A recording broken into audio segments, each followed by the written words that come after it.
Artificial intelligence. It's everywhere, right? It's in your phone, it's in your car, but what is it really? In this explainer, we're going to cut through all the hype and get right to the heart of what AI is, how it actually works, and why it's changing, well, pretty much everything. So, let's start with a kind of fun, simple question, just to get us thinking. What if a machine could give you advice on the perfect snack? I know, it sounds a little silly, right? But stick with me here, because this simple idea, it's actually the perfect doorway to understanding what AI is all about. So, that snack advising machine, how would that even work? Well, before we can get into the how, we really need to get on the same page about what we even mean when we say AI. And here it is, in a nutshell. AI is basically technology that lets machines think, learn, and figure stuff out using logic, kind of like we do. The big, ambitious goal here is to create something that can problem solve and make decisions just as well as the human brain.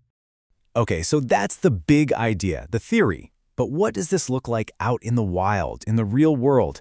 Let's check out how one innovator is taking this tech and using it to ask some really important questions and to make a real difference. Meet Ariam Mogos. She's a National Geographic explorer and a learning technologist, which is a pretty cool title. And what she does is design these really creative ways to look at how AI actually impacts different communities and even different cultures. And hey, remember our snack question? This is where it all comes back around. One of her projects is, you guessed it, an AI voice bot that actually gives students advice on what to eat after a workout. It's just a fantastic, hands-on way to see AI in action, taking a question, thinking it through, and giving back a genuinely helpful, logical answer. But her work gets even cooler. She actually created a card game, and its name tells you everything you need to know about what makes AI tick. I love algorithms. And this is so important. The whole point of the game is to teach the single most fundamental part of all AI, the algorithm. The best way to think about an algorithm is like a recipe. Seriously. It's just a set of step-by-step instructions that a computer follows to get something done. Doesn't matter if it's picking a snack or tackling a massive, complex problem. It all starts with an algorithm. All right, so we've got our basic recipes, our algorithms. Now let's zoom out a bit. Let's see how these simple sets of instructions blow up from a card game into the tools you and I use every single day, and how they've become a huge deal for entire countries. Chances are you have some seriously powerful AI in your home, maybe even in your pocket right now. I'm talking about the big three: Apple's Siri, Google's Assistant, and Amazon's Alexa.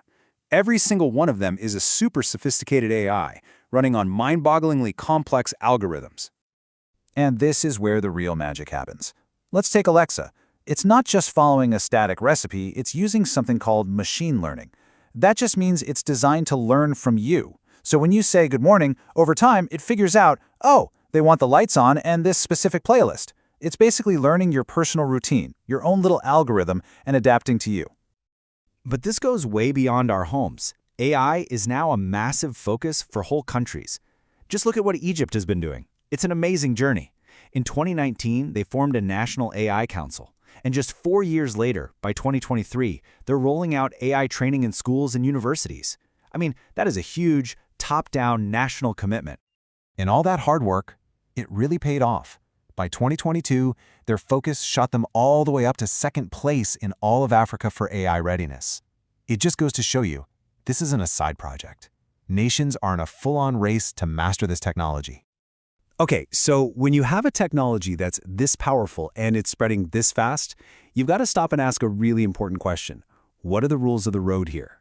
We absolutely need a set of ethical guardrails to make sure we're using it responsibly. So here are 5 really crucial principles for doing AI right. First, it's got to be inclusive. It should help everybody, not just a select group. Second, it has to be free of bias, making calls based on data and facts, not our own hangups. Third, and this is a big one, our privacy has to be protected. Fourth, it should be used for good. It should benefit all of us and make society better. And last but not least, responsibility. The people who build it have to own up to any mistakes and fix them. Simple as that. So, when you boil it all down, what's the big takeaway? It's this. We are building machines that are learning about our world, constantly, and they're learning from us. So that leaves us with the biggest question of all. What should we be teaching them? Because the future of AI, it's not really about the cool tech. It's about us. It's a mirror reflecting the values we decide to program into it. So, what kind of world do we want that AI to reflect back at us?